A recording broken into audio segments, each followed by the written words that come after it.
Hey everyone, and welcome back to the Symposium Weekly Speaker Series. I'm your host, Alex Matsuo, and I'm so excited to be here with you tonight to continue. Wow, I can talk tonight.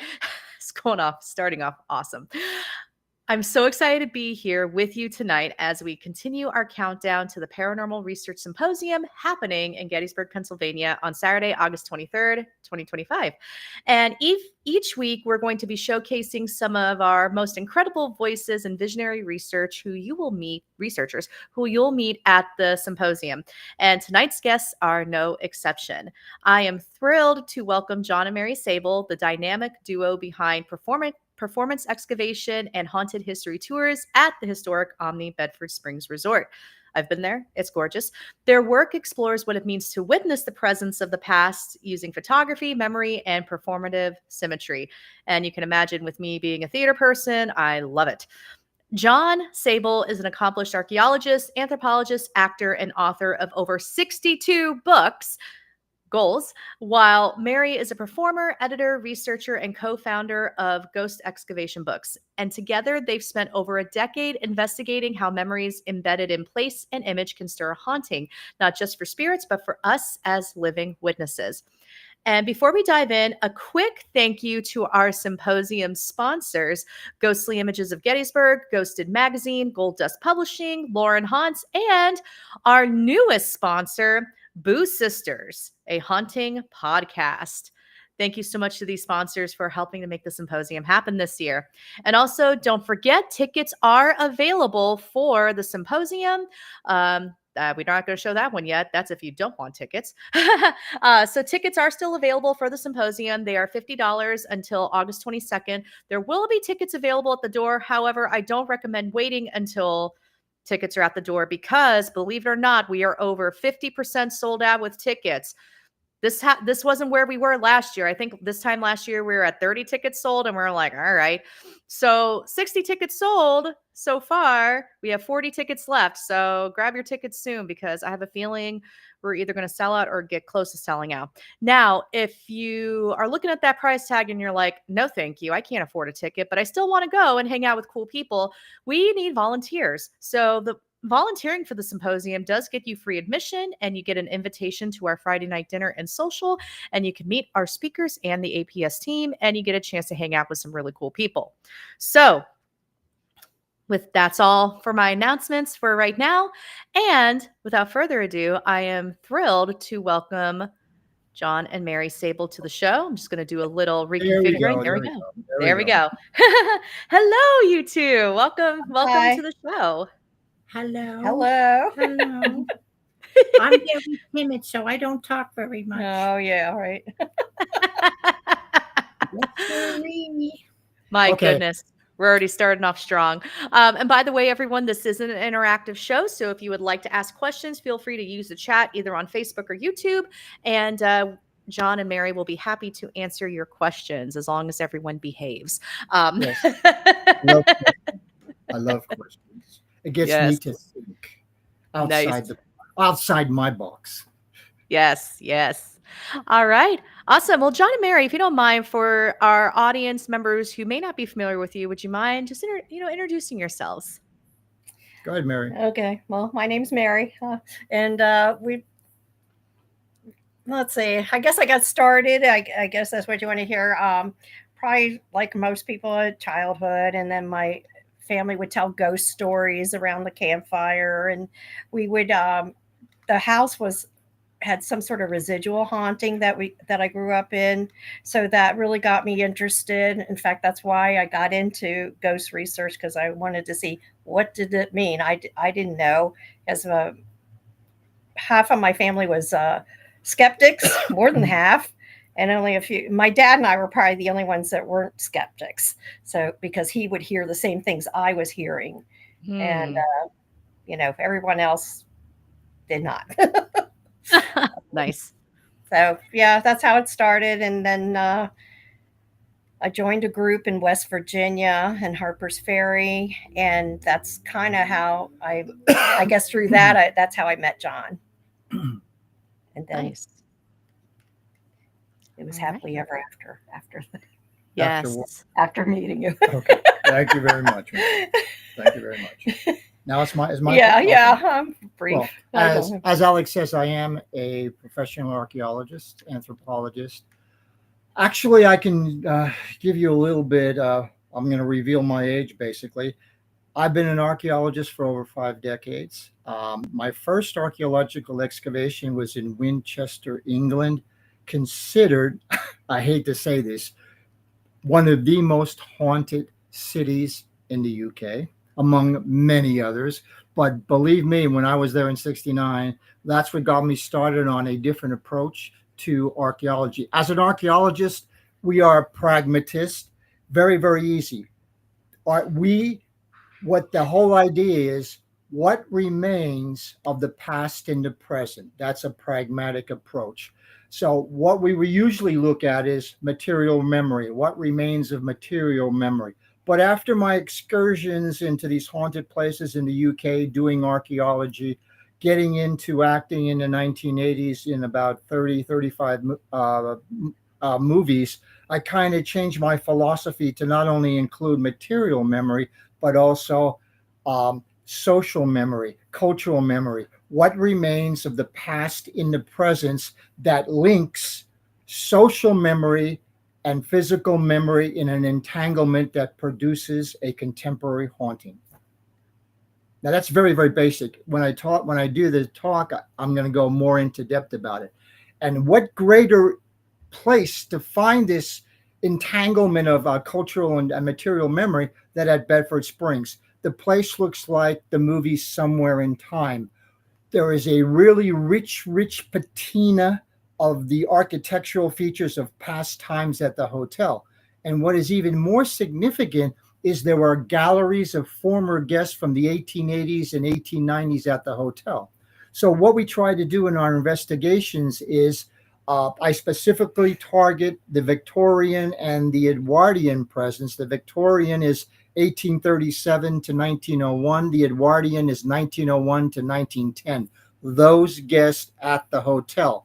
What links their social memory, their ideas of how they live their life or their experience at the hotel in a normal tourist way, link that to the physical memory of the hotel at their time. So that's a connection between the physical memory of the hotel in their time and the social memory of their customs and beliefs in their time. That creates that entanglement between social and material memory. And that's what we work at through photography, because the hotel is just full of galleries of photographs of those guests from the 1880s and 1890s. And that was a very important time. That's when the idea of mass tourism became prevalent and mass photography became prevalent in the history of the United States. So there is a great link there between the use of photography, the use of the camera as a symbol of a particular social status of a particular guest at the hotel. And in our investigations, we, as a pragmatist, I don't rely on taking photographs and then going and looking at the photographs down the road the next day or the day after. On the tours, we take photographs, and if a guest makes a response by saying, "Oh my God, look what's in my photograph," there's somebody in there that we didn't see, we immediately look at it and analyze the photograph. That's what we get.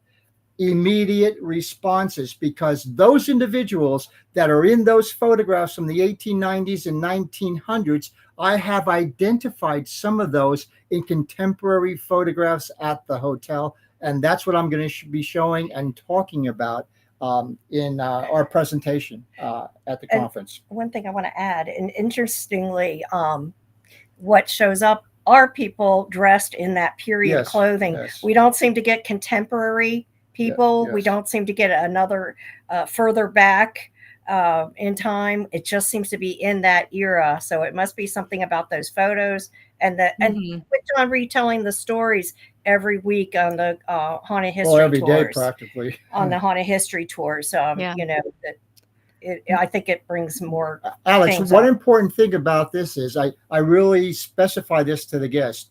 When we're going on the tour, we walk from the newest part of the hotel and walk horizontally back through time to the oldest part of the hotel.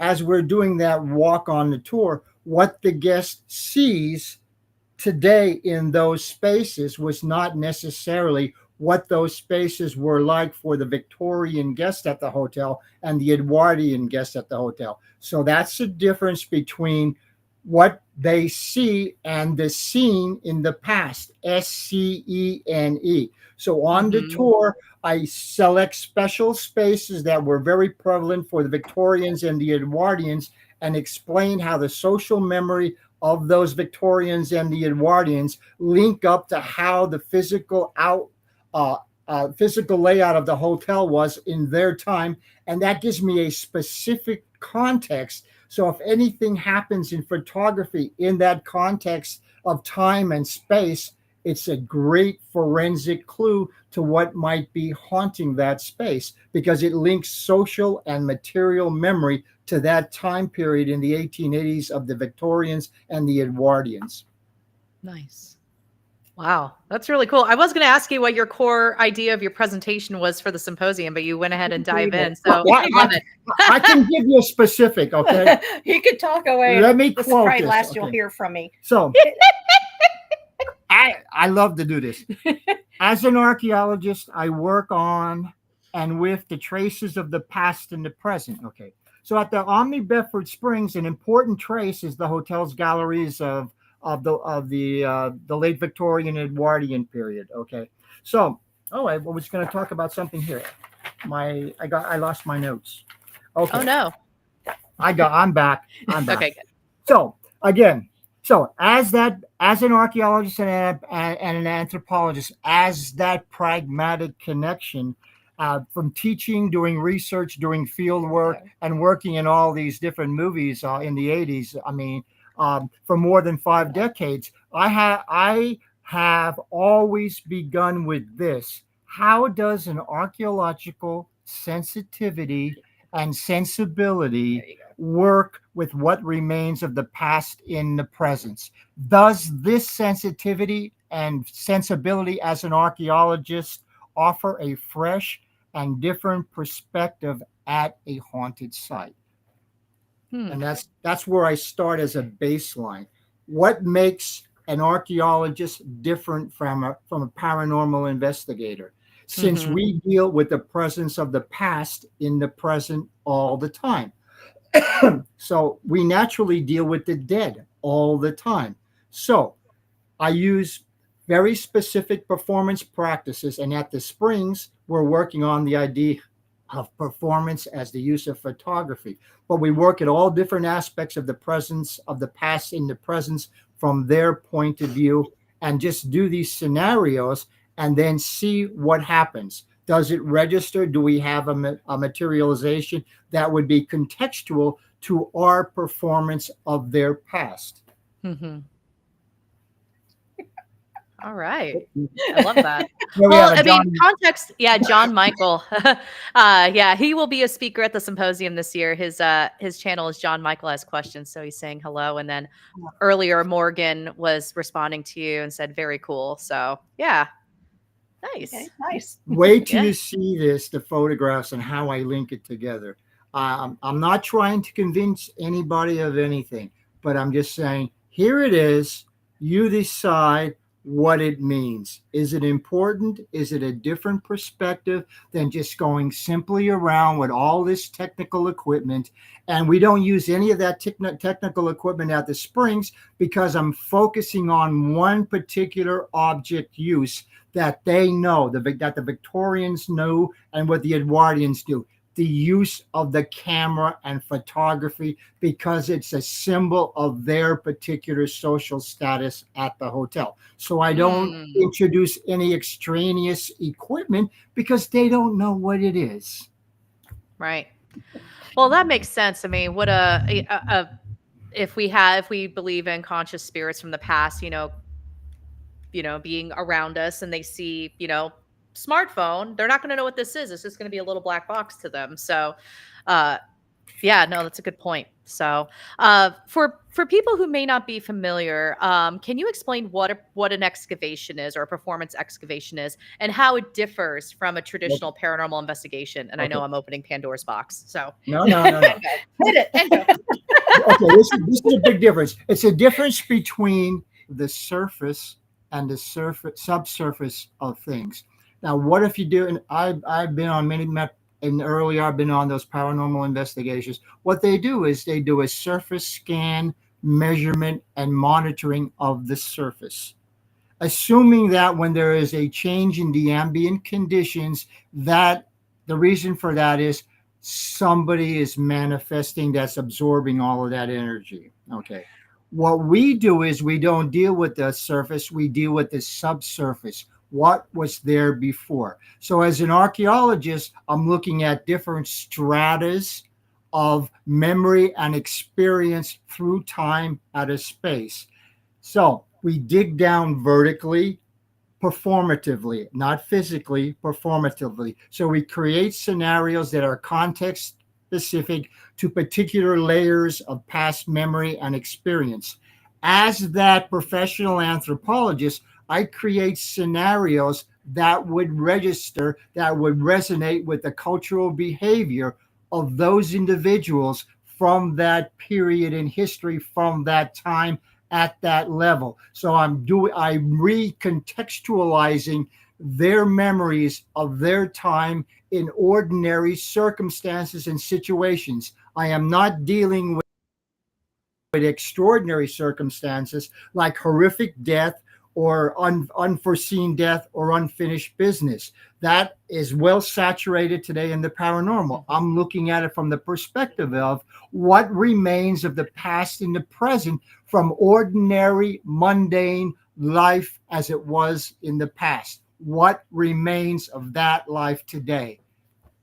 Does that make It sense? does. I mean, I've known this method for years, so it's like it totally makes sense to me. Yeah, and it You've makes sense. only experienced. Oh, I'm sorry. No, you're Go good. You're ahead. good. You're Go good. ahead. I was going to say you've only experienced like a little bit of Mhm. it because we've had you when we did our TV show pilot, and We did a then little one at But it's Omni. and more some Yeah, in of the depth. things at yeah. the Springs. We've had you do some things, and it's just a sampling. But if you keep continuously It's a lot more. doing it, it's more. Yeah, it's a lot more in depth now, especially at the Springs, because I'm working within a specific social environment. It's at a hotel that does not like to talk about ghosts or hauntings. It took us Hmm. a very long time to convince them to do this haunted history tour because they don't want the hotel to be known it's haunted. Hmm. So we're approaching this from a very negative point of view, from the hotel's point of view. But I mean, it's getting using this more in-depth approach. We're getting a lot of guests wanting to return again and again and again to do this. So we're developing as we're going along. We're retweaking this whole idea of theatrical excavation even more precisely and even more precision, and that's what I'm going to be talking about. So I'm going to be laying down a lot of preliminary background and then present the photographs, and I'm just going to put it out there. It's up to you to decide whether we are making contact with this presence of the past or it's just in our imaginations. But I want to do a two parts of the at the conference. The first part is the theory, and the second is the application of the Hmm. theory, and then show you the results. I like that because it seems that because I've read the abstract. Um, the talk is going to be really great, you guys. So it seems like here, from what I'm understanding, photography is becoming a tool for accessing the hauntings rather than just for documentation. Is that correct? Okay. Yes, I hate to say this, but I want to get rid of those faceless blobs in paranormal investigations, the mists, the shadows, and the maybe even the orbs. Okay. I want to put a face Yes.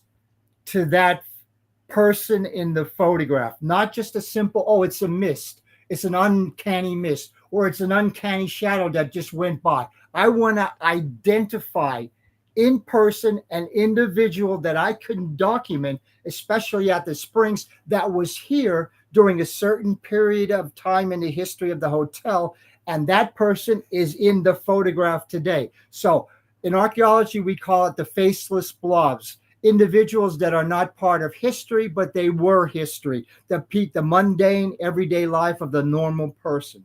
This is what I want to put a face to, an identity of a specific person who was there at the hotel at a specific time and whose photograph appears in the 1880s. So I could relate that photograph from the 1880s to a contemporary photograph where it's the same individual because their clothing and their facial features are the same, eliminating that faceless blob of a mist or a shadow or whatever else.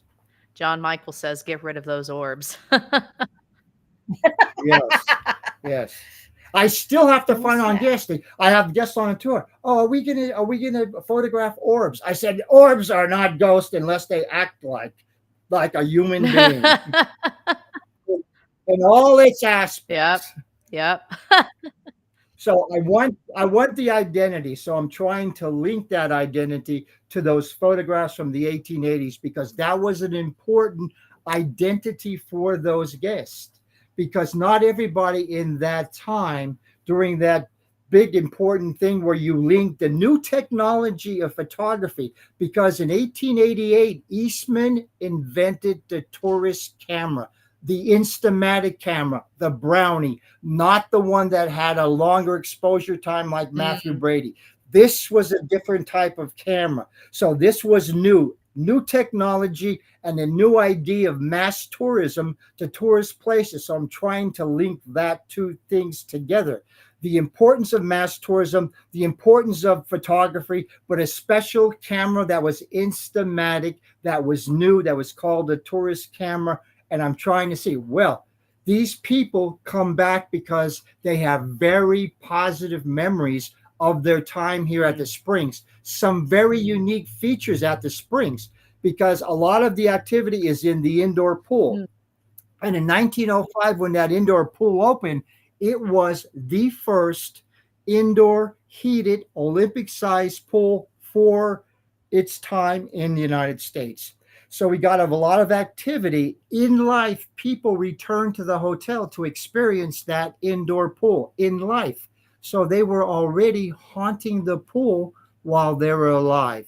And we are getting some of those same individuals coming back because I have identified their contemporary photos in those photos from the 1880s. And that's what I'm going to show at the conference. That actually leads me into my next question too, because I want to hear your thoughts on like what kind of role does memory embedded in a place, like what kind of role does memory play in your understanding of a haunting then? Because it sounds like, we're already starting our haunting activities now while we're alive. Yes.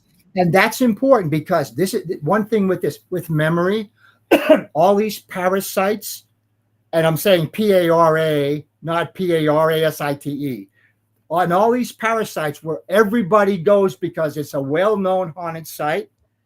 If those individuals are not resonating with the history of that site, they are creating the memory of a new surface presence, which suppresses everything that happened before. It's eliminating there's eliminating past memories and experiences and creating a new para-investigative experience because of the same habitual acts that these paranormal investigators do frequently, the same every time. You're getting more and more and more going to that same site. They're eliminating all the memory of the past. Now, as an archaeologist, we can identify with that because many theoretical archaeologists today said archaeology is all about memory. Wow. So it sounds like us paranormal investigators and researchers who are going to these popular places, asking the same questions and doing the same things. It's like in a way we are starting to haunt ourselves, so to speak, and Exactly. That's creating our what own it is. haunting. Yes. That's what you are haunting yourself because in doing these scenarios, I am part of the future haunting. So I want to resonate as much as possible with what happened in the history, in the experience, and in the memory of former people who lived at that site. If I do something different, I am part of a future haunting that is directly related to the paranormal investigation and the para history of the place, and not the occupational past history of that place.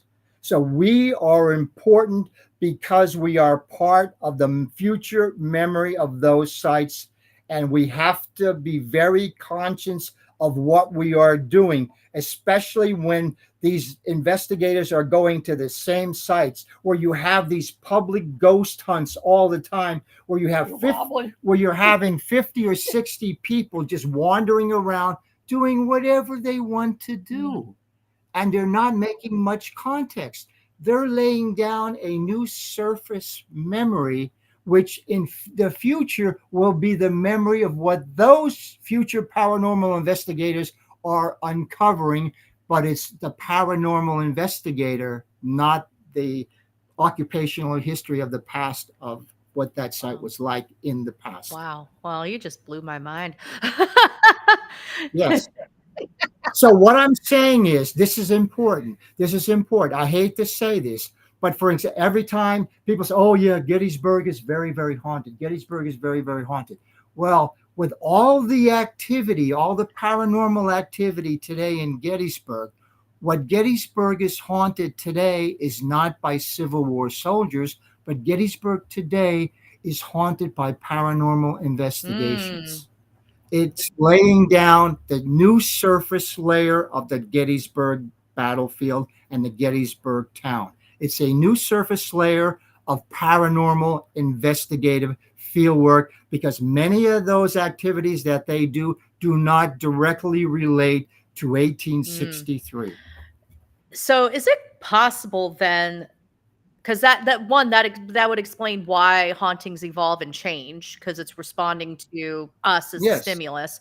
But also, is it possible then, yes, like, could you permanently bury like a haunting from 1863 then in Gettysburg? Okay. yes, yes, yes. Because the more a site is investigated in a contemporary way, the less the past is being exposed, and it's being Mm, you have to dig a lot deeper to get to that past, because you have a very strong surface mm, presence that has nothing to do with the occupational history. So that's why I say, when I do performative excavations, is we're performatively digging down to those layers, eliminating the surface and concentrating on what was there in the past, in different layers, different stratigraphies of memory and experience of occupational histories. So we're digging down, but not physically. We're digging down performatively to relate directly to that past memory and experience. And hopefully, that past experience with what we're doing becomes present. It's not there to begin with. You have to dig it out mm. performatively. Okay.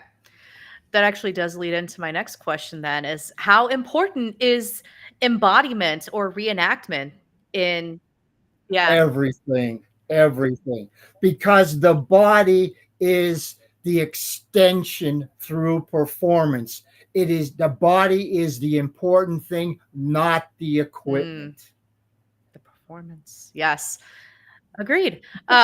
So my next question, Mary, I'm going to put the spotlight on you. What? How does your Oh no. background in performance and production shape the way that you approach this work with John? Well, I sort of skimmed over my background a little bit. So for years, I did acting. I studied under directors that were, if you're familiar with Catholic University with Father Harkey, who followed method acting. Actually, that's what John does too. So I learned method acting, and it helps a lot with everything in life, basically. How does it evolve with? John just sort of gives me a scenario. So when we say scenario, John says, "This is what I want you to do," and then you take it from there. Um, s- uh, for I'm probably going to go over old territory here, but for example, because it was so successful, that's why I like talking about it. Was when I read a letter at the 11th Connecticut at Antietam Battlefield near Burnside Bridge. I just read it like a wife would read it to Mm-hmm. her husband, although it was actually the husband reading it from his wife. From his wife, if that makes any sense. But I did it very emotionally. And then while that was going on, things were happening around us, and it was like noises were coming from like a little section of trees. Now, yeah, it could have been an animal, but I don't think so. But the and important the coyotes were howling in the background. the important point in when she was reading the letter, she got to a point in the letter where she starts Yes. talking about home. And soon as she said the word home, we got on the audio. A bunch of men start singing about home right at that precise time that she said home in the letter. Now that is pretty cool. Yeah, that's and then if other things occur, then John will have me. You'll hear him in the background saying, what is it he always say to me? I forgot. Keep going. Keep going. Keep going. Keep going. Yeah. Or somebody's hearing this. Keep going. Keep going. So you're doing the performance. You are hearing the direction, but it's not really. You just keep continuing on until it stops. Yeah, and that can go on for like an hour. Sometimes. I wish I can go back to Burnside Bridge because that was incredible. If we would get and you know why? I was at the point where I identified where Lieutenant Colonel William Holmes was buried. He is still on that battlefield. The National Park Service superintendent was with me, and I asked him specifically. We've gotten responses from a man who said, I'm over here. I'm here. I'm here. We did it multiple times with multiple women. And I asked the National Park Service ranger, could I come and bring ground penetrating radar to that spot and see if there's a disturbance there that might indicate a burial? And if there is, do an archaeological excavation to see if there are Confederate remains still buried in that spot, because Colonel Holmes is somewhere in that area. He said, okay, get me the specs for the ground penetrating radar. A month later, I came back and he said, that's it, no more. And I said, what's going on? He says, I am sick and tired of these ghost hunters going on the battlefield and doing all these things, kind of, desecrating this hallowed ground where all these men died. I lost that opportunity, and that really makes me mad because I'm not there to get any honor of finding something unique. I was there to find Colonel Holmes and bring him back to Georgia. There's a gravestone there in Georgia with his name on it, but he is not there. He's still at Antietam, and I thought that would be an opportune time to see if I would get him in that grave and bring him back home.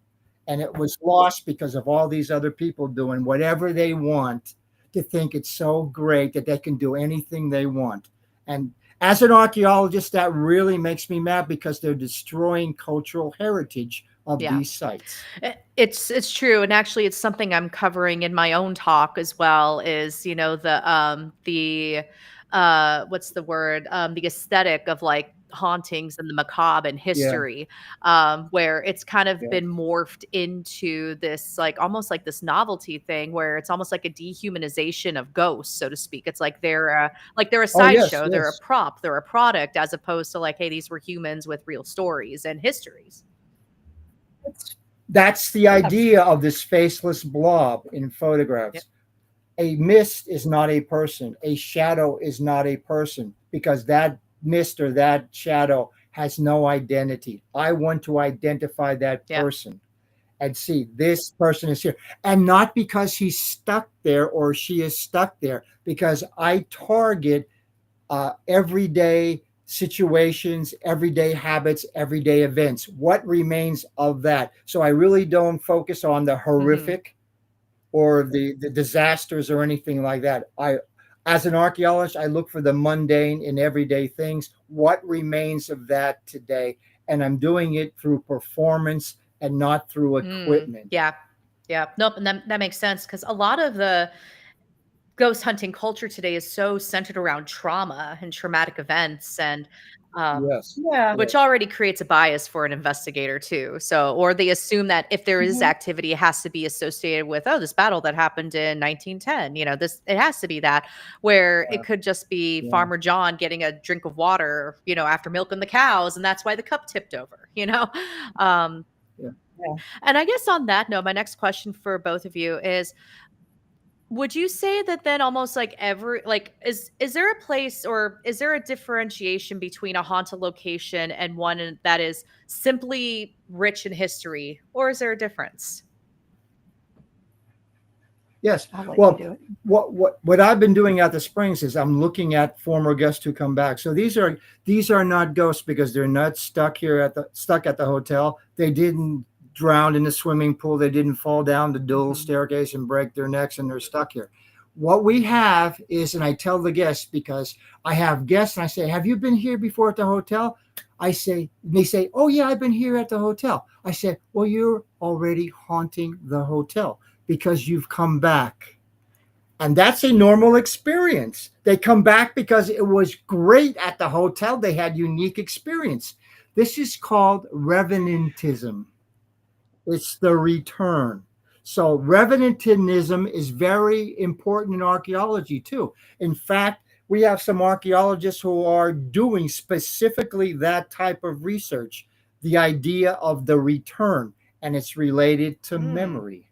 So yes, there is a difference between a horrific site where everybody assumes that, well, something bad happened here, so it has to have negative energy associated with it. So if you go and do this scanning and the measurements and you get the drop in temperatures or you get the high EMF when there is nothing on the surface electrical, oh, that has to be the ghost of the person who is stuck here absorbing all the energy. But they have to also take into consideration the subsurface geology of the site, which has a lot of vibrant matter as well. That has nothing to do with a ghost or a traumatic experience. It's the geological history of the universe and the geological particularity of that specific spot. And Gettysburg has a lot of that, a lot of geology that influences measurements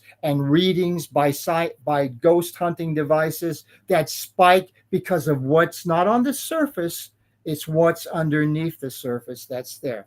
Now, for example, at Gettysburg, what I would like to do, Pickett's Charge. Oh, that's a great place to investigate. I would love to investigate Pickett's Charge, but the subsurface of the battlefield, what was there before? Hmm. The African American farms that were there before the battle. Are they still there? Do they love that farm where they worked as free, not as slaves? That was their farm. Do they come back because that was a beautiful experience for them? Now, you'd have to do a performative excavation to try to see if you unearth that memory of those black free Americans who worked on farms where Pickett's Charge is today. Hmm. Wow. Yeah, that's interesting because, yeah, you don't think about that stuff. You don't think about like Yes, even with Gettysburg, like what Gettysburg was before the Civil War. yes. The Native Well, American I was going to presence. say Go ahead. over by the which is by it? the by the 11 by the 15th Alabama, where Chamberlain charged down that hill, you have the Second Pennsylvania Monument. There's a stone wall there. Behind Yeah, that there. stone Hmm. wall, there is a Native American presence that has nothing to do with the Civil War. But it has everything to do because I think there's a Wendigo presence back there because of what we've experienced back there. But you have to go back in the woods. But you have to dig down performatively to get to that presence. So a Wendigo is supposedly a person who was so hungry that they were starving to death from hunger and they became cannibalistic. So you have to create that scenario. So when So not well. John took me there. I didn't know the story behind that with the Mhm. Wendigo in that area. So it was like our third or fourth date. He Yeah. took me there, Yeah. and he goes, "Hey, go over that stone wall and Yes. tell me what you think." And It because is. It is really frightening back it there. just feels very scary, and you feel very. I always get feelings right here of anxiety. And I said, "Well, I don't like it here. Let's get out." So we crawled right, get it back over the stone wall, and And you're then we took it. fine. Then we took another friend. Oh yeah, we've done that Yeah. with other people. And Was it she Tina? actually did a smudging there. Oh She yeah, had yeah, so Kathy. much anxiety back in there. She said, "I got to do a smudging," and all weird things started to happen during the smudging. During the smudging, John had out of nowhere. I was watching him get a smudging. All of a sudden, a white feather just appeared out of nowhere And landed on top and of my landed. head. Yeah, came fluttering down. And I know when I had never had a smudging before when we did that, and it felt really good. You felt very much at peace. And that's another thing too. The ghost hunters again are on the surface. The paranormal investigations are on the surface. But what is more interesting to me is to go to these Native American sites where what is not important is the surface. It is everything, the whole land, what you see and what you don't see. That all comes together, and you have to take that into consideration, even though you might not. Even though maybe today it's not known well, everything was Native American land. A lot of it was. So you have to take that indigenous presence of the subsurface into consideration. So you're going to all of these colonial sites or modern contemporary sites that are built over these original native indigenous sites. It's a whole different memory and experience of that land. To get down to that indigenous presence, you have to perform.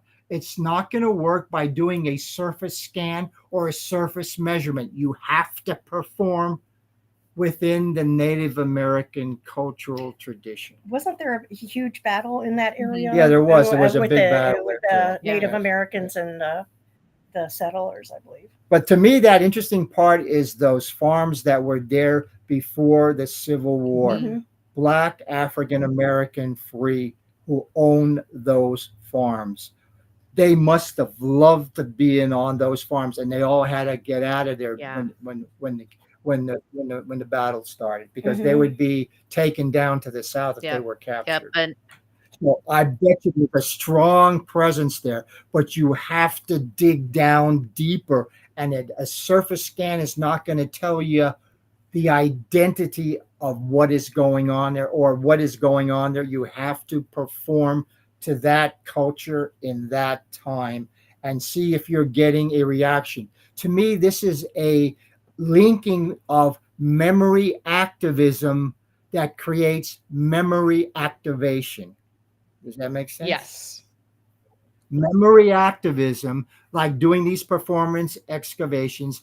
I do memory activism doing these performance excavations to see if I get past memory activations related to what I just did in the Yeah. performance, in the memory performance. Memory activism creates, this is my working theory, memory activism creates memory activation from the subsurface of past Yeah. present.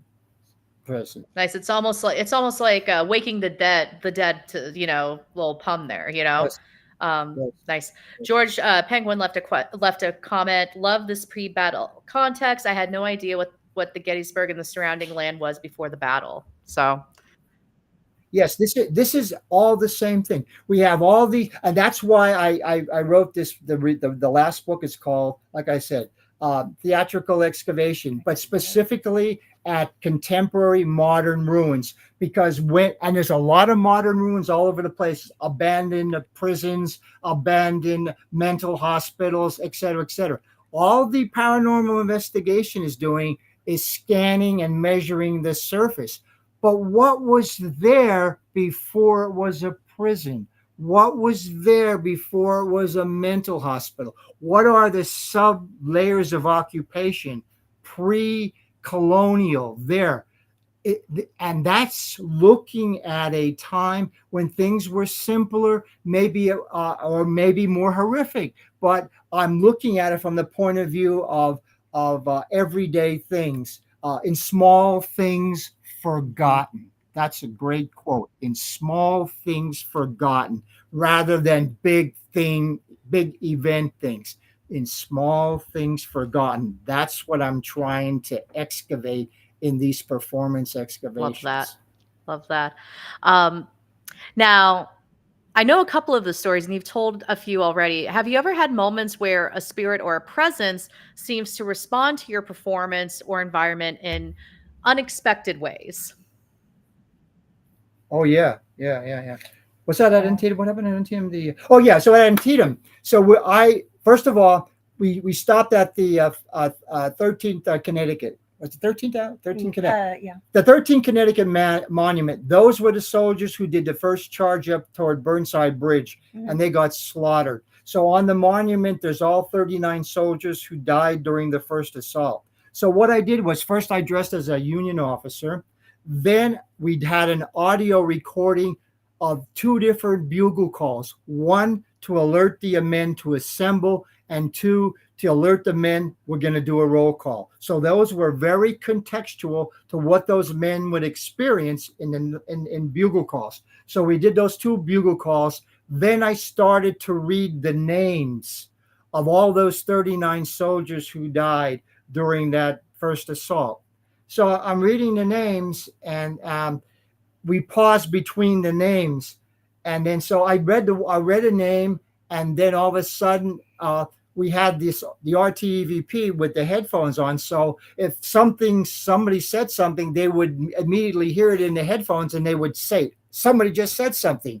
So we got it immediately. So on one of these, we got other voices, but on one, somebody asked a question. Remember that? And the question was, "Are you Stedman?" Mm, And I said, "Wait a minute, Stedman. His name is not on that list of 39 soldiers. So what is this? An Oprah Winfield radio signal coming in that we're picking up on the battlefield?"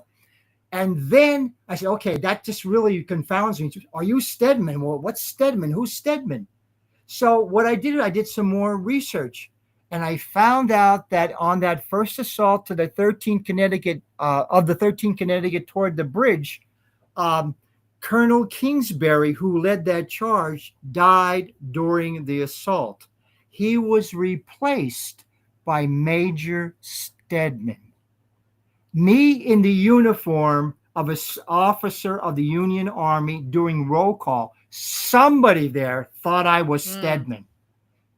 And we had absolutely no idea who that was. It just came. that's so cool. And I did the research, and there's the connection. That happens a Yeah, lot. I bet. But that's just one example, but that is a great example. Yes, it's actually one of my favorite stories too, because they wouldn't have known who you were. So yeah, it makes perfect No. sense that they would ask you, "Are you Stedman?" So Yes. Mm-hmm. And we thought Stedman was just, Stedman from Oprah Winfield way back in the day. Winfrey. Winfrey, whatever. Okay. I'm talking so much, so I'm getting a little, my mouth is a little dry. I go off on a tangent. No, Now I have a summary here I want to say of about 5 minute summary. So when we get to the end, let me just say some of this summary. But this is going to set the stage for our presentation. excellent. There you go. So go ahead, Yeah, Alex. no, keep no, going. you're good. You're good. I'll make sure I leave 5 minutes at the end for you. So we are getting close to the end. So what are you both most excited about when it comes to the Paranormal Research Symposium next month? Meeting everybody, listening to the other speakers. I just love going to Gettysburg anyway. I just love the town. Yeah, just Well, go in there and what I like are the questions the questions. that don't agree with me. Oh, yes. And they ask me, well, why this or why that? Because that gets me to think outside the box, outside my box of what I'm doing. That's what I always do at the Springs. I say, I love any questions during the whole tour. If you have any questions, then that gets me to think, whoa, I never thought of that in that way. That's why I'm always doing when I'm doing an investigation, I'm always trying to expand the scope of what I'm trying to do. I am not caught in a certain way of doing it all the time the same way. So I'm doing something different in the performance excavation that at what I did at Antietam and then what I did with you at Gettysburg than what I'm doing now. I'm expanding it a different, trying to do a different approach, but still within that whole idea of theatrical excavation, but from a little different perspective. And I love to get it because I get guests there at the hotel that tell me I was here at the hotel 50 years ago. And they do two things. They confirm my research in some things, and they add to my research by telling me something I didn't know. And I love to do that because, whoa, I got something else I can put into this research or put into this investigation. That's what I love.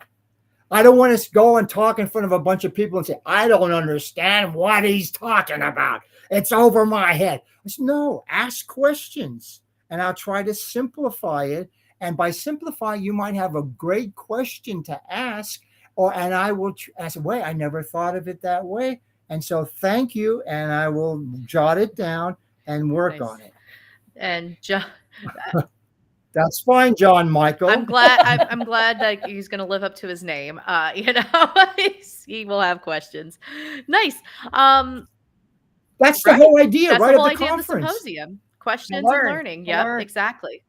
To think outside the box. Exactly. Now, my last question to you, and then I'll let you do your closing, John.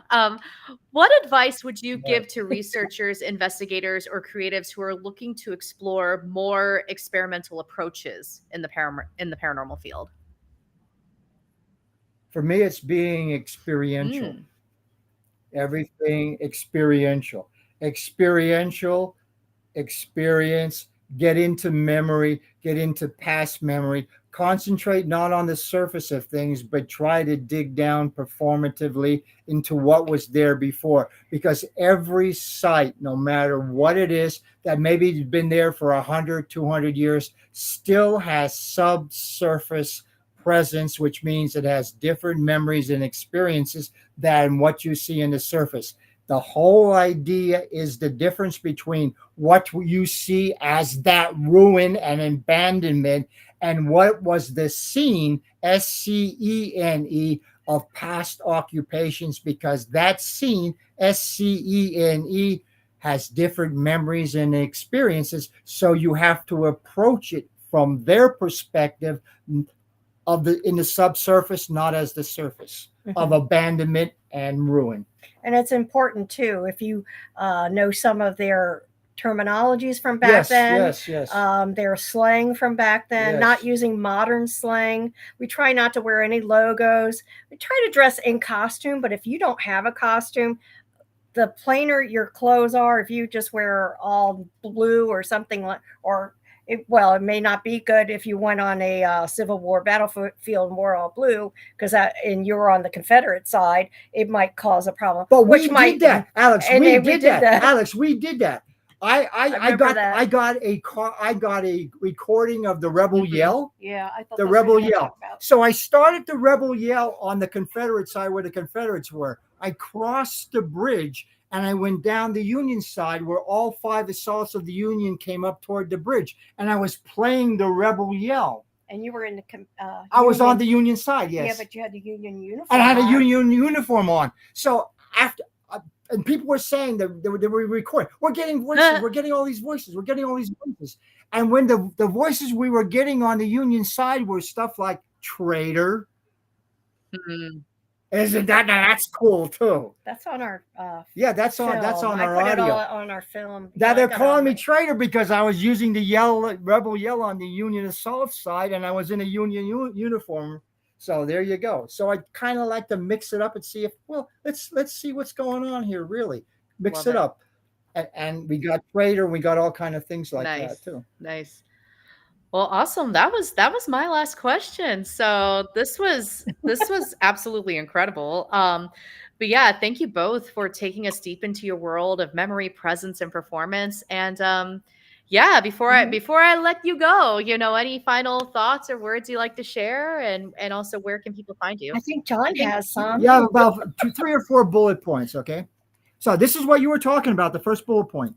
Now, The haunted contemporary photographs that we're getting in at Bedford Springs represent the body as a human cultural artifact of that time and the memory that survives today. So you were talking about the body embodiment. This is the body as artifact and as extension.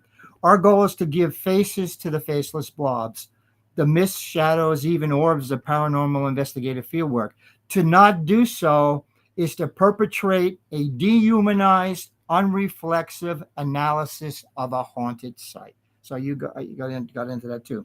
The research that we're doing with these performance excavations, with these uh, theatrical investigations, links bodies and poses at the springs, links cultural and physical memories, the camera and the photograph in a present past of a particular human cultural and social production that remains of the Victorian Edwardian guest at Bedford Springs.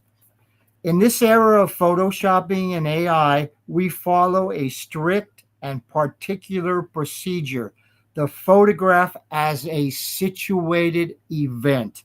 We take a photograph, and if what the guest reacts when they see their photograph right then and there, we record it and we keep it because then they cannot Photoshop it or do something else to alter the photograph. So a lot of the photographs that we're going to show are situated in the event of actually taking that photograph, looking at the photograph and saying, "Oh my God, there's a person in that photograph."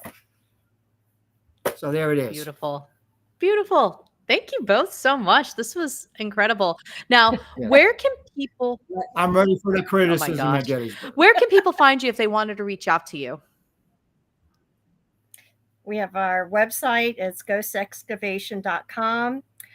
We have books on Amazon. I go by Mary Becker on that, pre getting married. And now and John also has a lot of books Yes. on Amazon as well. And we've also co-written some I will books have together. books in my car when I come. Yeah, we'll bring some books along. Even the new book. And I will conference. have 5 books on the hauntings of Bedford Springs in there. So a lot of what I've been talking about today is in those books. And the new book is all about this theatrical excavation theory. It's not easy to read. It's not easy to read, and it's 300 pages. So I really went into in depth. Hopefully, it's understandable because at the conference there are going to be all a bunch of intelligent people, so they should easily get through this. It's just going to be a different approach, and it's archaeological and anthropological and performative. Love it. Love it. Well, thank you both so much. I'm going to go ahead and let you go, and I'm going to do the closeout. But yeah, but thank you. Thank you both so much for being here tonight, and can't wait to see you in Gettysburg. No problem. Okay, Oh, we'll yeah. see you See you then. Yes, Few just a weeks. few Yeah. weeks. Yes. All right. Bye. Yeah.